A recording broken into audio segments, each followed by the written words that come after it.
Moisés é uma das figuras mais marcantes da Bíblia, e sua história é marcada por milagres e eventos extraordinários.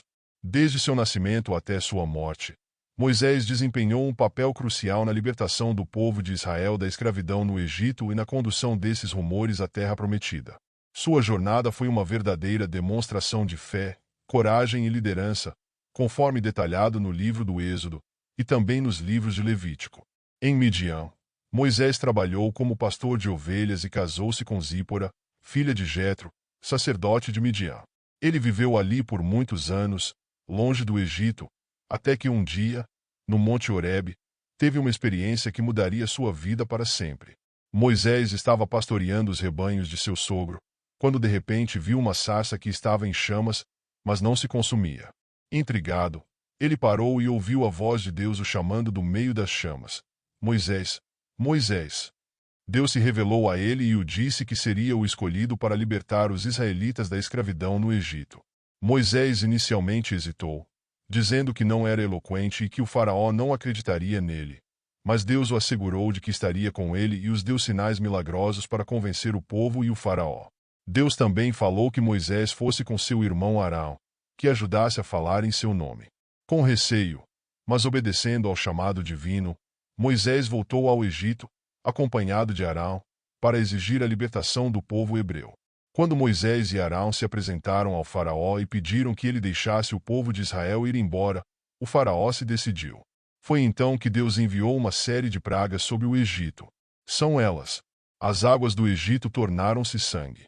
Muitas rãs, provenientes do rio e de todos os canais daquela terra, invadiram o Egito.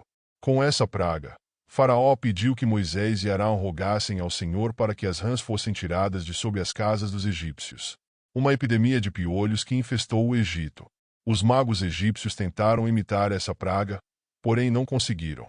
Enxames de moscas que castigaram todos os egípcios, porém as moscas não atingiram os israelitas.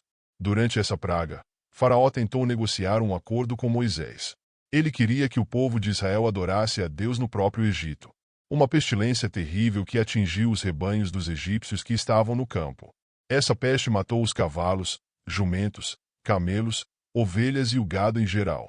Todos os homens e animais do Egito foram castigados com úlceras, inclusive os magos que no começo das 10 pragas tentaram imitá-las.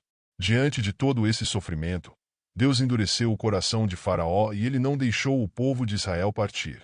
Deus fez cair sobre o Egito uma chuva de pedras sem precedente. Aquela chuva de pedras misturada com fogo não era algo natural, mas algo que revelava a soberania de Deus sobre toda a criação. Um número incontável de gafanhotos sobre o Egito. Tais gafanhotos devoraram tudo o que havia sobrado após a 7ª praga, de modo que não restou nenhum verde nas árvores. Deus enviou sobre o Egito trevas espessas durante 3 dias. Não se tratava de um tipo de tempestade ou eclipse do sol, mas de trevas sobrenaturais originadas diretamente da intervenção divina. Todos os primogênitos do Egito, dos homens aos animais, foram mortos quando o Senhor os feriu. Antes disso, Deus deu instruções específicas a Moisés sobre como os israelitas deveriam proceder. Essa ocasião resultou na celebração da primeira Páscoa. Após essa última praga, o faraó finalmente cedeu e permitiu que os israelitas partissem. Com os israelitas finalmente livres, eles partiram a jornada em direção à terra prometida. Porém, o faraó, arrependido de ter deixado os israelitas, enviou seus exércitos para persegui-los.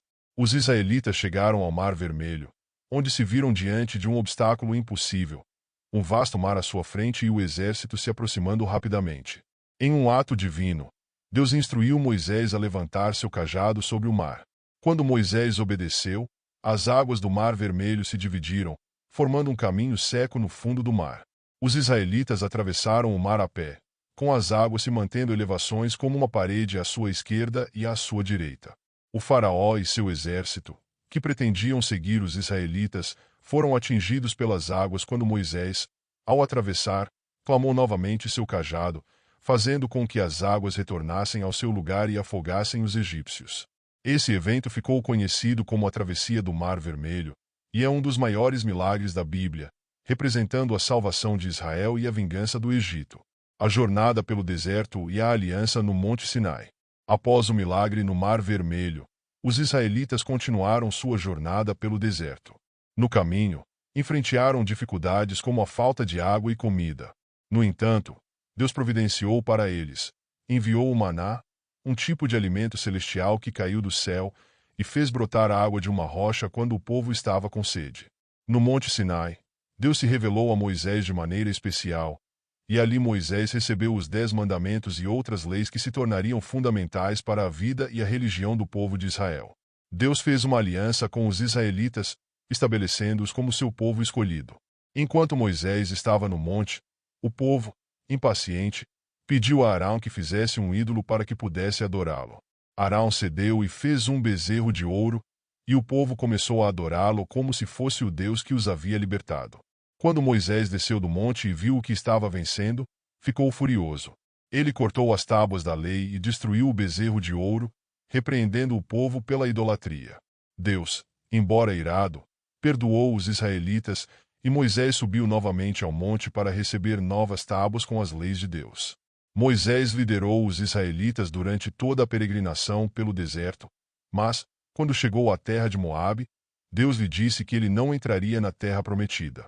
Moisés subiu ao monte Nebo, onde Deus lhe mostrou a terra que ele havia levado o povo a alcançar. Moisés morreu ali, aos 120 anos, e foi enterrado por Deus em um lugar desconhecido. Seu sucessor foi Josué, que liderou o povo de Deus na conquista da terra prometida.